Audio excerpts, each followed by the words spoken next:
आजही संकष्ट चतुर्थी. संकष्टी म्हणजे संकट दूर करणारी चतुर्थी.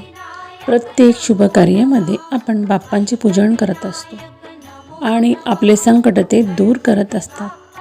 तर बाप्पांचे पूजन करतेवेळी जास्वंदाचे फूल, दुर्वा, मोदकांचा नैवेद्य अत्यंत प्रिय आहे.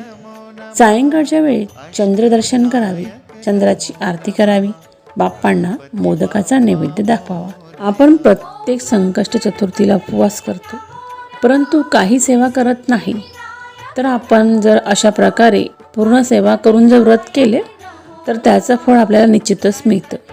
तर करतेवेळी आपण अथर्वशीर्षाचे पठण आणि गणपती स्तोत्र अवश्य म्हणावे.